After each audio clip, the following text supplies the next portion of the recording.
खाने को हमेशा भगवान जैसा सम्मान हम देते हैं, भगवान है वैसे, ठीक है। तो इसको अपन मतलब खाना हम लोग जैसे मैं हॉस्टल में रहता हूँ, ठीक है ना, तो लोग देखता हूँ मैं कि हॉस्टल में ना खाना वेस्ट करते हैं, जैसे खाते हैं मतलब ले लेते हैं बहुत ज़्यादा और वेस्ट कर देते हैं, हाँ डस्टबिन में डाल देते हैं, और वो क्या होता है, हाँ वेस्ट हो जाता है। और मैंने ज़्यादा रोटी ले लिए और चावल ले लिए और उसको सही से खाते नहीं हैं और मतलब फेंक देते हैं, ठीक है ना। और क्यों लेते हैं, क्योंकि उनको देख के लगता है कि बहुत सारे अच्छे खाना है, ले लिए तो वेस्ट कर दें, ठीक है। तो उसको कह रहे थे अपन, ऐसा अगर मान लीजिए खाना नहीं बहुत ज़्यादा हो गया और अगर नहीं बना, मैंने क्या बोलते हैं ज़्यादा बन गया और अपन नहीं खा सकते, तो उसको रख दो, फिर से कभी मतलब यूज़ कर लो उसको थोड़ी देर बाद, या फिर जैसे होता है ना बहुत बार उसको गर्म करके खा लेते हैं, तो ऐसा तो उसको वेस्ट ना करें, ठीक है ना।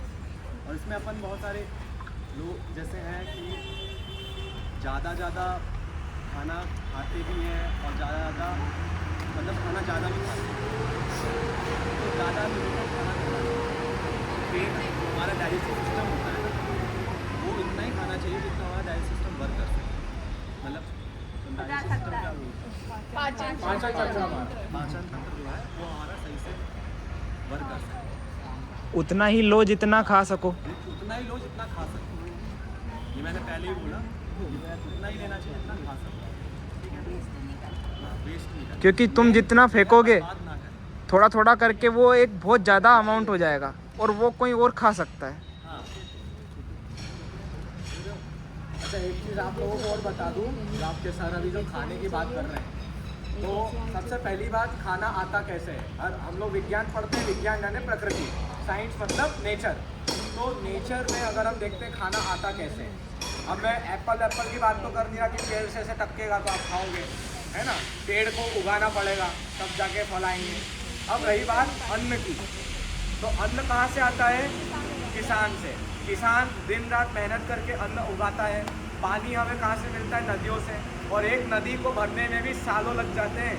एक नदी का जो स्वच्छ पानी जिसका हम पानी पीते हैं, उसके स्वच्छ पानी और वो नदी को अच्छा बनने में सालों लग जाते हैं। तो प्रकृति की ये जो देन है अन्न और नदी, जो यानी अन्न और पानी, इसको हमको जरा से में सिर्फ कुछ मिनटों में हम लोग क्या कर देते हैं, बर्बाद कर देते हैं। और आज मेरे स्टूडेंट्स यहाँ पे थे तो उनको मैंने रोटी वाला एग्जाम्पल भी बताया था, है ना, थे ना कोई, तो मैंने यही बताया था कि हम लोग क्या है, इंसान की थोड़ी फितरत रहती है कि हम लोग थोड़े से स्वार्थी हो जाते हैं, हमारा लालच बढ़ जाता है। और जब हमारा लालच बढ़ता है, स्वार्थ बढ़ता है, तो हम लोग जब 3 रोटी की हमारी खुराक है, हमारी आवश्यकता 3 रोटी की है, अब बन गई पनीर की सब्जी, तो हम लोग सोचते हैं कि वाह, तो अब हम स्वाद के लिए खाते हैं। यही हॉस्टल में होता है हमारा, और स्वाद के लिए फिर 3 रोटी की जगह 6 रोटी, और पता चलता है कि यार पनीर की सब्जी क्या आ गई, हम तो 7 रोटी पे आ गए, और तब लगता है कि नहीं यार अब तो ये खाना फेंकना है। आपको पता है वो खाना कहाँ जाता है, नालों में, गटर में, ठीक है, नगर निगम की गाड़ी में, हो हल्ला वाली जो गाड़ियाँ आती है ना, उसमें जाता है। तो ये अन्न, और हमारे यहाँ अच्छा शास्त्रों पे बात करते हैं, शास्त्र से मोटिवेट होते हो ना, शास्त्रों में लिखा है अन्न ही विष्णु, अन्न सहस्त्रे ब्रह्मणा, अन्न सहस्त्रे रुद्रणा, यानी कि हमारे यहाँ भगवान का दर्जा दिया है थाली को, आपकी थाली को, अन्न ही थाली है। तो जब शास्त्रों से भी अगर हम मोटिवेशन लें, गीता जी से भी मोटिवेशन लें, तो उसमें भी ये लिखा है कि उतना ही लो जितना आप खा सकते हो। हमारे यहाँ गीता में कहा गया है गरम गरम खाना खाओ, लिमिटेड खाओ और लिमिटेड रहो। हमारे यहाँ दादी नानी क्या कहती है, रात में भूख से कम खाना चाहिए, आधा खाना चाहिए। क्यों कहती है, कुछ रीज़न होगा, एक हेल्थ रिलेटेड, रात में कम खाना चाहिए। हाँ, और हमेशा आपको भूख जितनी हो उतनी ही खाओ, क्योंकि भूख से ज़्यादा खाओगे तो 2 चीज़ होगी, एक तो आप किसी दूसरे के हक की रोटी छीन रहे हो सकता है कि वो 4 रोटी की आपकी खुराक है, आपने 4 रोटी खा ली, 4 की जगह 6 रोटी खा ली, लेकिन 6 रोटी में आपकी 5 रोटी तो आपने जैसे तैसे एडजस्ट कर ली, पेट में 1 रोटी डाल दी नगर निगम में। आपने नाइंसाफ़ी करी उस व्यक्ति के साथ जिसको उस 2 रोटी की ज़रूरत थी, आवश्यकता थी।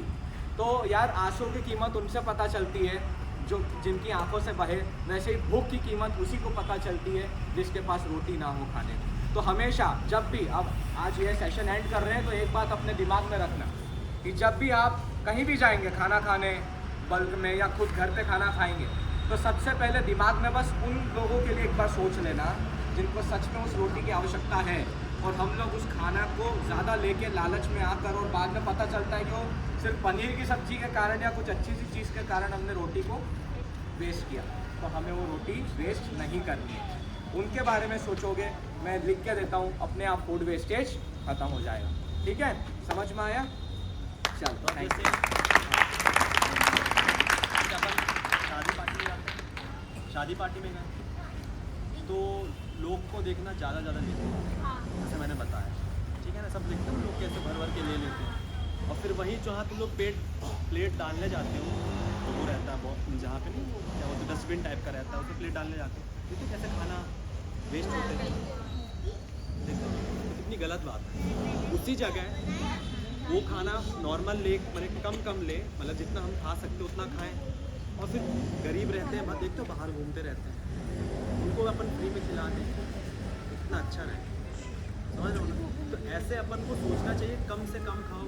शादी जैसे वेस्ट होता है, फिर बहुत सारे लोग ऐसे होते हैं जो बड़े लोग होते हैं, देखा होगा तुमने, वो अच्छे रेस्टोरेंट्स में जाते हैं, अच्छा मंगवा लेते हैं और खाते थोड़ा बहुत हैं, क्योंकि ज़्यादा खुराक होती नहीं, थोड़ी बहुत खाते हैं और छोड़ देते हैं। वही चीज़ में अपन को ध्यान देना चाहिए कि कम से कम खाना चाहिए। कभी भी सोचो तो मतलब जितना, मतलब ऐसा नहीं है कम खाना चाहिए तो मतलब कम ही खा रहे हो, कि मतलब 3-4 रोटी खाते हो मतलब 2 रोटी खा के उड़ जा रहे हो, ऐसा नहीं। पर जितना मतलब हम लोग का मतलब सह सकते हैं, ऐसा नहीं कि पेट फूले जा रहा है, खाए जा रहे हैं, वैसा वाला हमें बोला वैसा ही है। ठीक है, सबको समझ आया? तो आज एक प्रण ये कर लो कि भैया खाने को हम कभी भी वेस्ट जितनी भूख हो उतना ही, अगर पनीर की सब्जी आ गई तो नहीं पिघलेंगे, ठीक है? जितनी भूख हो उतना ही खाना है, चाहे कुछ भी है। चलो ठीक है। नुक्कड़ नाटक